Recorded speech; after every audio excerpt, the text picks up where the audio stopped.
When you cold approach girls, they're drier than the Sahara Desert. But if you want to make them wet like a fucking tsunami, you're going to take out a pen and paper and listen to me. And the second you get some value, you're going to book a free coaching call with me down below. Let's dive right into it.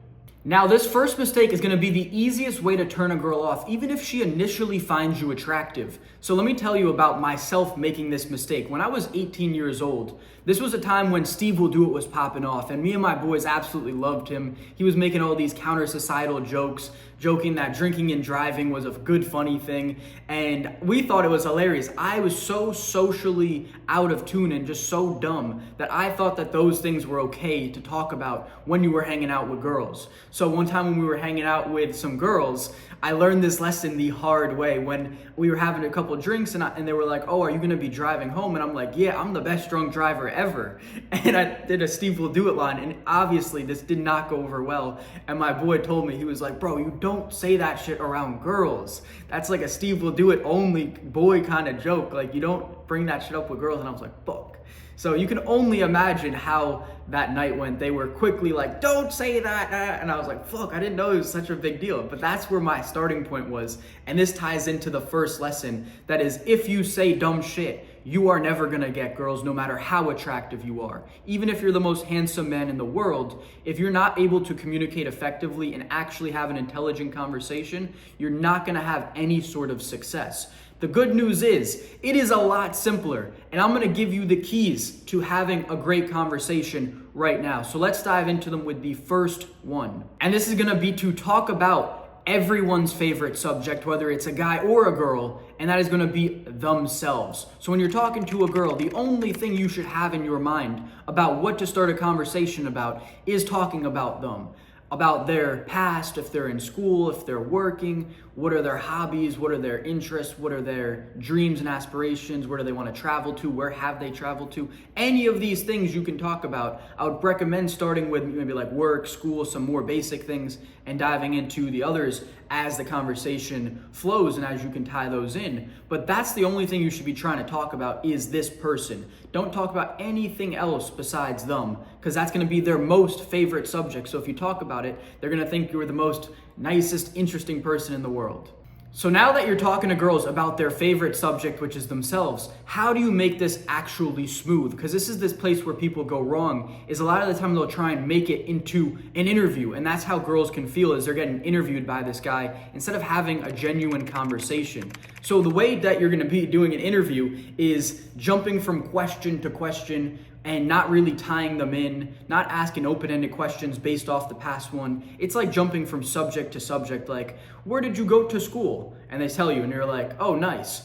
What are your travel aspirations?" And they tell you, and then you're like, "What do you," and it doesn't make sense. It's like weird. You don't want to jump from thing to thing. What you should be trying to do is really elongate each subject that you talk about. So let's say you talk about school. If a girl's currently in school and she's studying, you can be like, "Oh, awesome, you're in school. What are you studying?" Right? And she tells you, and then you're like, "Oh, that's so cool. What made you want to choose this as your degree?" And then she'll tell you that and be like, "Oh, that's awesome. What kind of career do you want to get with that once you graduate?" Right? And then you can keep it going from there. Do you see how many questions? There's so many open-ended questions. And if you keep things going with just a very positive, uplifting attitude, you can keep one subject going for so long. And then from there, you can transition into the next one. And it's like, oh, and then you can bring up something else. But it should be like a very smooth transition from subject to subject. It shouldn't be like complete 180, like you're here and now you're here. It doesn't make sense if you jump around. That's what's gonna make it more feel like an interview. And then girls are gonna feel weird, and that's why you're not gonna have good conversations. So you wanna make it smooth by using open-ended questions based off the past information and just being very positive throughout. And the last thing you want to do is just be genuinely interested. Come from a place of curiosity, of really wanting to get to know this person. Forget about trying to just sleep with the girl or get her number or her snap, because that's the end goal. But if you focus on the present moment and you really just try and get to know her, this is when I've had the best conversations, because you're actually just going to think of open-ended questions naturally based off what they said, because you're coming from a place of curiosity and actually wanting to get to know them. You're not just trying to get to the end and try and rush there. So when you actually come from a place of genuine curiosity, of getting to know this person, the conversations are going to flow with so much more ease for you. Now, even if you're saying all the right things, you can still be communicating the wrong message. And I know a lot of you are like, what the fuck are you talking about? That doesn't make any sense. But here's the facts that only 7% of your communication of how your message gets interpreted comes from the words you say. 55% comes from facial cues, and the other 38 comes from vocal cues. And to demonstrate this, imagine your mom when she calls your name. Think of a time when she screams your name with an angry face. How does that get interpreted versus a time when she just says your name calmly with a smile? She said the same one word, but the way you interpreted it was so different. And you can just read this based off of people's vocal tone, their body language, their facial expressions, and that's so important.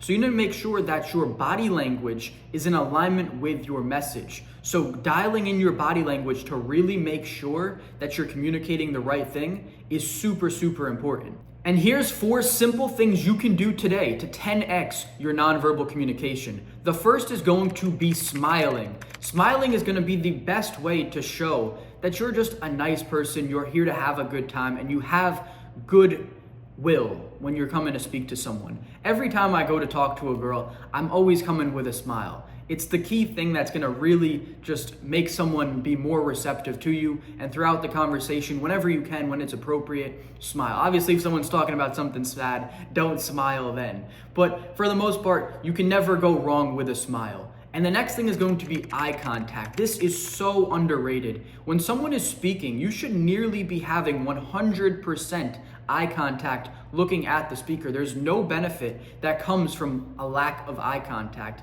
Now, when you're speaking, you can have a little bit less, because if you're talking and you're just staring at someone, it can be a little pressuring, so you can break that eye contact a little bit, but it's not an invitation to be looking around the room while you're talking and completely distracted.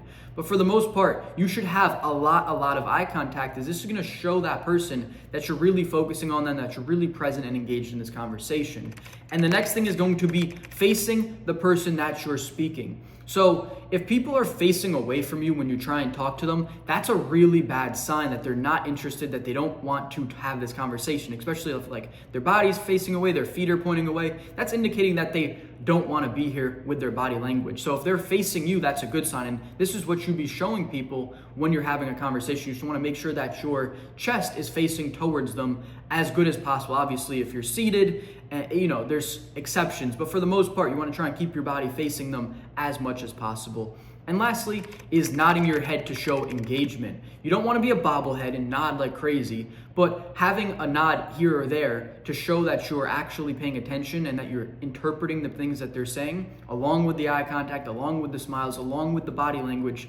This is going to all tie in to be showing that you're very present, very engaged in this conversation, and it's going to come across as very charismatic, and people are going to be much more receptive to you when you do these things. Now, even if you're a master at verbal and nonverbal communication, if you do this, you will repel girls quicker than the plague. And let me tell you a story to demonstrate this. So about 3 years ago, I was out in Sweden having a really good night with this girl. We were dancing together. We'd already predetermined that we were going to go home together, and we were just having a good time. There was this older dude on the dance floor. He must have been in his 50s, and he was super drunk and acting weird. And he wanted to dance with her, and he kind of grabbed her hand, pulled her in for a second to try and dance. But she quickly didn't want to, and she literally was like trying to pull away to the point where her arm was fully extended, and she's leaning this, the opposite direction from him, trying to pull away.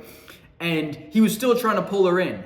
And this is the exact thing that is not going to get you any sort of successful girls, is if you make them uncomfortable. So I literally had to go over there and remove his hand from hers and say, she's not interested, leave her alone. And he was mad at me. I'm like, bro, are you kidding me? Drunk old guys, man. But back to the point.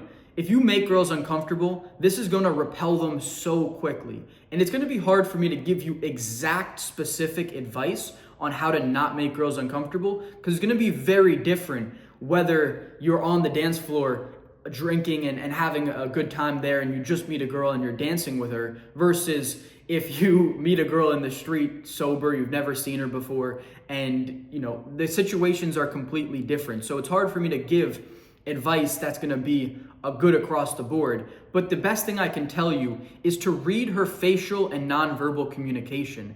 So for example, if you're on the dance floor and a girl's smiling and you're dancing and she keeps smiling and she keeps touching you and she keeps wanting to dance, those are good signs and you can keep things going and then probably go in for a kiss or whatever.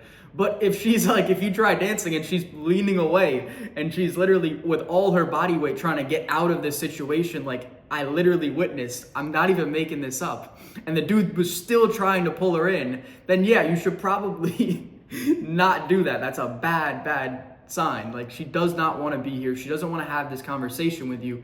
And the more you uncomfortable you make her, the harder it is. This opportunity is completely gone. Like, she was never gonna get with that guy from that story, especially after he did that weird shit. So just making girls uncomfortable as a whole is gonna be a recipe for disaster. So you should always be trying to look to make them comfortable, make this make it feel like a safe space.